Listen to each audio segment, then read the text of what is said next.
Paaraw kami ng mga kalapati ko. Ayan, ang aking mga kalapati. Ayan sila. Oh. Oh, kamusta ba kayo? Okay ba? Ha? Ayan yung tubig Gusto niyo maligo, maligo. Oh, Mia? Ano Mia? Ayan po, ang aking mga kalapati. Kasama ko, nagpapaaraw din ako. Ayan. Araw na dito, mainit. Alas 10 na po kasi ng umaga ngayon dito sa sa pwesto ko Ayan, ayan po ang ating mga kalapate, pinakawalan na natin. Ayan sila. First time nilang pinakawalan dito sa rooftop. Ayan.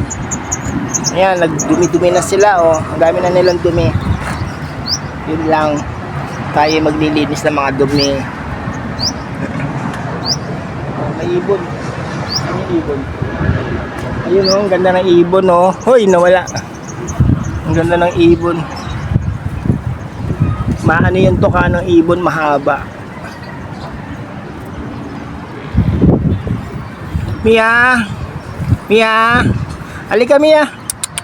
Ay, aso na naman pagtawag ko para si Pichito Si Pichito, ganun din tawag ko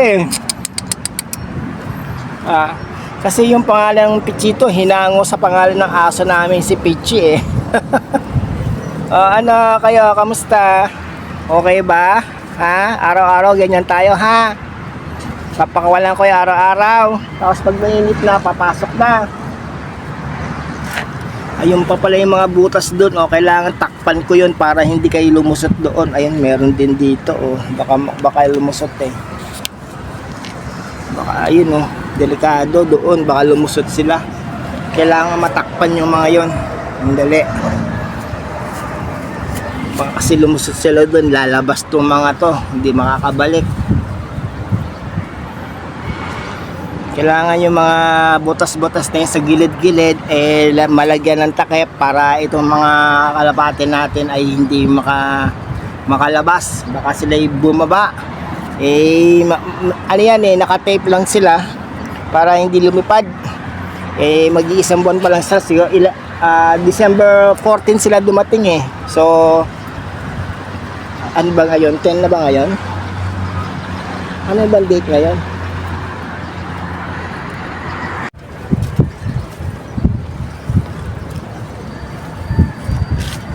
Ayan mga kalapatids, nilagyan ko ng mga harang yung mga nandun sa ibaba kasi baka dun sila lumusot at sila ay makalayo sa atin. Ayun pa pala lagyan ko rin dun sa kasi sila ay makawala, makalusot, sila makalusot dun sa mga awang-awang sa mga butas na yun sa ilalim.